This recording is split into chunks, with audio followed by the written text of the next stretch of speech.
want to start this off by saying that I don't hate the album. This is entirely my opinion, so if you disagree at any point, or if you love the whole album, honestly I'm envious of you because I wanted to. Yes, the picture I'm showing on screen is a bit harsh, but I don't know, I just thought it'd be funny. Anyway, am I disappointed? Like you'll never believe. Let me explain myself and I'll go through this track by track. I'll be giving my conclusion at the end, but as I'm writing the script, I'm going to go back for a second, listen to fully immerse myself. I enjoyed the song, but the track already displays one of the biggest issues I have with this album. The instrumentals are just so repetitive. Now, Mr. Impala was always known for having these very long songs. That's never been a problem for me, as every minute of them have been worth it until this album. Looking back at Currents and its first track, Let It Happen, it's nearly 8 minutes, yet the song never gets repetitive and keeps you hooked throughout it. With this song and many others on the album, it just feels like it's edging you the whole time. What made Tame Impala so special for me was the work put into his instrumentals. No disrespect on his singing, but without the vocals, Currents and Slow Rush can be albums on their own. The beat sings to you, it has its own chorus and verses, but with Deadbeat, it's just so fucking boring. I like this song. Better than the opening, the beat nearly falls into what I was saying about repetitiveness, but it changes halfway through and it keeps it interesting enough. Only thing notable about the song is the line, I watch Family Guy. Dracula. This is a top 3 on the album for me. This song is proof that I'm not knocking the album for being a dance/electronic genre. I know he's changing up his sound and I really went into this album with that mindset. I also wasn't expecting him to make another Currents-derived album. No, I already accepted that with his post-Slow Rush songs, where I started appreciating them for what they are. But that's really not an excuse for some of the songs on Deadbeat for being so ass. That being said, I really love this song, no complaints for it at all. Same thing goes for the next song, Loser. It's 10 out of 10 song, that's all I want to say. Now the next song, Oblivion, it's extremely mid. I don't hate it, I don't love it. It definitely gets boring, needs more production.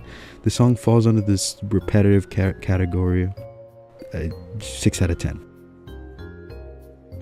Not my world.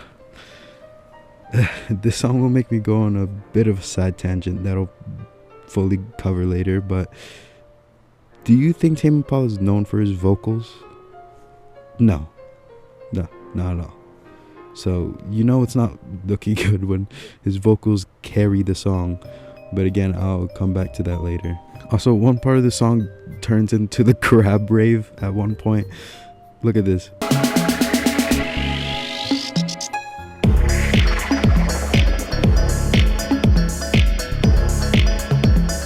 First negative rating goes to the song, 4 out of 10. Piece of Heaven gives us the best instrumental on Deadbeat. If you took away these vocals, like the point I made earlier, the song stands alone by itself. It builds, it changes, it doesn't get boring. Amazing outro, 9 out of 10. Now this next track is an absolute masterpiece. This is my favorite song on the album. It made me say some interesting things. Ever since I saw that tease of Kevin playing the bass, I've just been waiting for this song. I was hoping it would come out as a single, but when I heard it, I immediately knew which song it would be. Greatest song on the album, 11 out of 10. Now, after listening to this absolute masterpiece, my hopes are extremely high. And there's 3 tracks left, not including End of Summer. Coming off on an all-time high, Obsolete. My mood, it just skyrocketed at this point. I was very excited. And this plays in my ear. Matter of fact, let me listen to the whole song and I'll give commentary. You know what? Maybe the song won't be as bad as the first listen.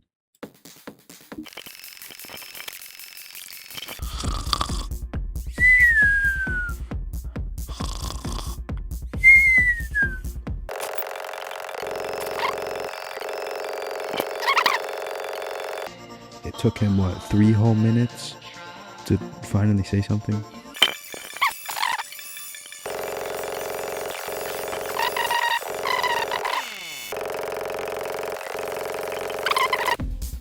6 minutes in, torture is nearly done.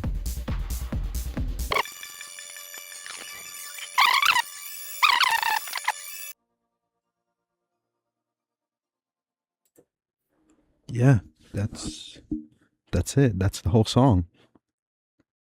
8 minutes of that.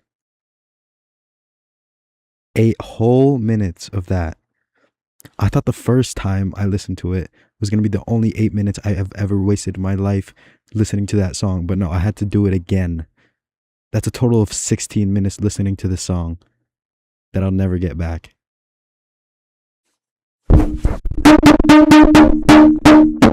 Am I overreacting? No, I don't think so. This song and the following two tracks are the whole reason I want to make this rant. So this will be the longest tangent I'll have for the whole video. Skimming through the track list and seeing a nearly 8 minute song with the title Ethereal Connection, that got me through the roof.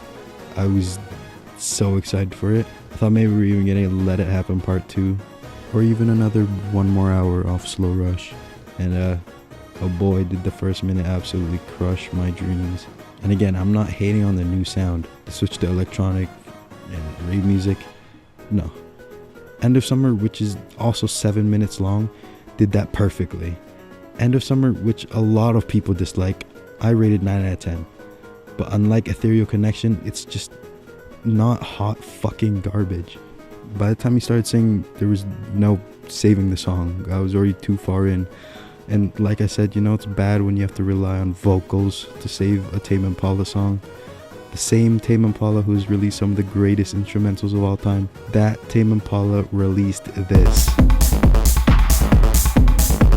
Call me a new gen fan all you want, call me ungrateful. That was the most disappointed I have ever been. That song single-handedly ruined my entire mood and the following tracks. Because on my second listen, ignoring the emotions from Ethereal Connection, I actually rated those two songs higher than I did on my first listen. All three still share the same similarity of being repetitive. I added all these songs to my playlist in hopes the ones I disliked would grow on me, which they usually do. But Ethereal Connection will never ever get the pleasure of entering my ears ever again. I really wanted to like this song. I kept listening, what the heck is hoping? I really wanted to like the song. I kept listening, hoping it'd get better, and it just never did. If this song had its own track cover, I would replace the Deadbeat cover and put that in the trash. Now, for my concluding thought, I think if the album was just up until Obsolete, minus Not My World and plus End of Summer, it'd easily be a 9 out of 10, maybe even a 10. But the album has high highs and extremely abysmal low lows. Ethereal Connection. And unfortunately, the lows outweigh the highs for me. There are highlights in this album. I love a majority of the songs on it, but the rest are mediocre. On day 2, where I gave my third listen to the album, and with New Day and Fresh Ears, See You on Monday and Afterthought have both respectively won up by 1 in their ratings. So now they're both a 7 out of 10. So looking back at this is basically just a video of me shitting on Ethereal Connection. All in all, 7 out of 10 album. Sorry for the lack of outro, but I want to take this time to explain to whoever may watch this.